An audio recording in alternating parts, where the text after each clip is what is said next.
representing the organization and also myself under the technological advancements of industries, whether it be medical or military. I've been under attack for some 25 years.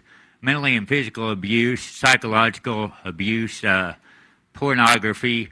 Also have always negative, as this gentleman was talking about, suicidal attempts in the mental, put through torturous things such as mental abuse caused by car accidents, maybe one of your family members dying, maybe your sister or your brother. Committee members, I ask you to think for a second and acknowledge that this does happen. And it is relevant to today, and it is relevant to the bioethical issue committees. And one thing I would like to mention that might give you some insight to just how detailed and how powerful this is. I was in my living room one day, and this computer came in, the interface of this computer, and it said something to me about it because I was called satanic and antichrist for the ugly, nasty, evil torture that it was putting me through. It dropped a program into me, and this would have been the military side of this computer, I'm sure, that was a martial arts technique that I performed to exact precision, where I picked up my coffee table in my living room with my leg, wrapped it around it, smashed it into the wall. If you don't think these are detailed, that they don't get information from every individual that we're talking about, this is how detailed and how powerful these programs can be. Anyone here could be manipulated at any time. Do not think anyone's above it. We need regulations. We need laws. We need people to look into these regulations. Human experimentation is going on for years. What you're talking about earlier, I appreciate the committee. Thank you. But what we're talking about is so high-tech, so advanced. We're not talking hospitals. We're not talking people in psych wards, but it does include those. We're talking high-tech warfare here. We're talking technological advancements beyond the human comprehension of the mind. We're way, way behind the comprehension of the mind. That's why they're so far ahead. That's why they can get away with it. There's no regulations, no laws against this type of human experimentation. Whether it's in the United States of America that it's happened, these corporations are outside the United States of America producing these weaponry and doing these studies. We need regulations. It's way above, I believe, possibly pharmaceutical companies are helping with this research, backing it.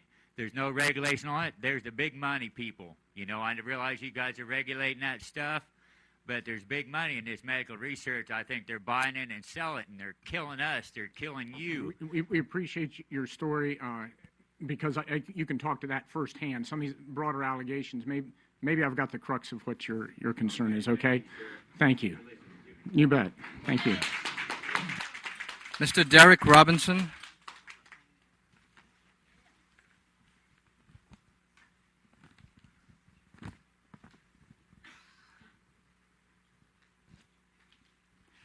Good afternoon, and thank you for this opportunity. Good afternoon to the Commission, and thank you for this opportunity to speak to you this afternoon. My name is Derek Robinson, and I'm president of an organization called Freedom from Covert Harassment and Surveillance.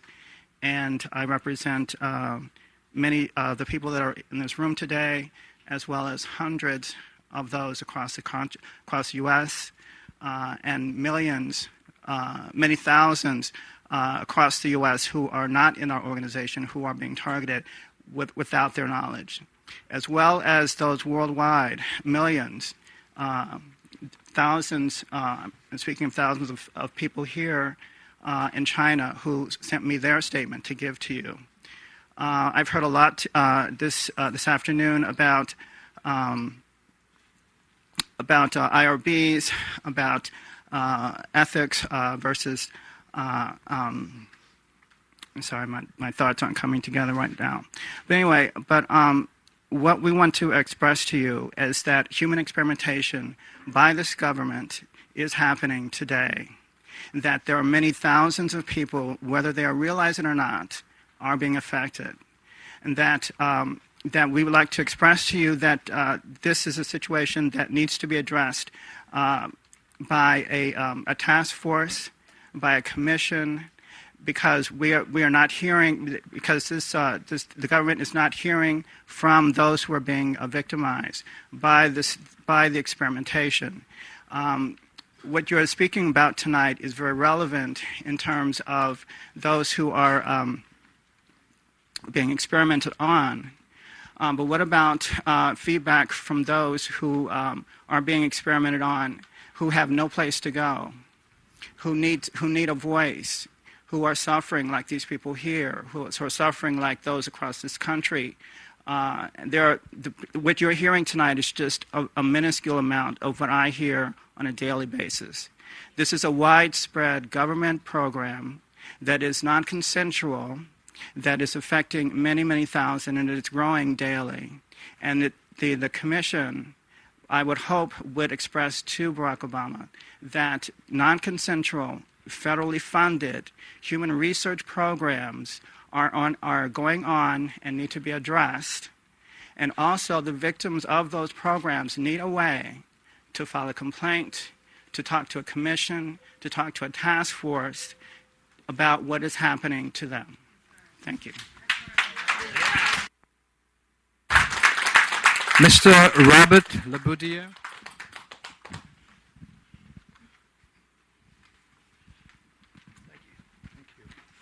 Thank you for having me. My name is Robert Laboudier. I'm an eyewitness and victim that people are tampering with and retaliating against, and this is my public comment concerning non-compliances of bioethics and other codes of ethics. These non-compliances are a grave, pre-planned, premeditated breach of international conventions and are intentional and heinous atrocities of war crimes against humanity, domestic terrorism, domestic espionage, and genocide. We, the victims, are a group of U.S. nationals that are getting directly affected to the extent of attempted murder. That is genocide. The means and methods that are being abused are electronics and directed energy that unlawfully harness human subjects for unlawful experiments, research, and other exercise. The unlawful practicing and patterning of organized war crimes. The means are electromagnetic, radio frequency, psychotronic fields, voice-to-skull techniques, and other energy weapons that harness unwilling humans against our will and criminally conspires against our rights. They're used with remote viewers as one of the means of unlawful surveillance with criminal intent to terrorize, injure, harass, intimidate, and murder. That's called stalking, with the same intent. Also, unlawful human service trafficking that steals an individual's bioenergy signature through signal splashing unwilling human subjects, then using synthetic telepathy. That's a theft of human intangible property and other directed energies causing physical and mental pain, suffering, and trauma. These perpetrators torture victims in their physical control. This is cruel, unusual treatment and a terroristic hate crime that damages the subject's health, finances, dignity, employability, reputation, and human property while disrupting our mental faculties. Where is the equal protection law that is constitutionally ours? Is it not unethical to keep that from us? Our country's government helped develop these technologies, and they are forbidden to use on U.S. nationals. That is law. To not execute laws concerning these crimes is seditious conspiracy and treason. These unlawful acts are in direct violation of UN General Assembly resolutions, international humanitarian laws, and a slew of U.S. laws, and is completely unethical and irresponsible. We rightfully seek disclosure through prosecution. Thank you for having me. Good day. Ms. Lynn Barenberg.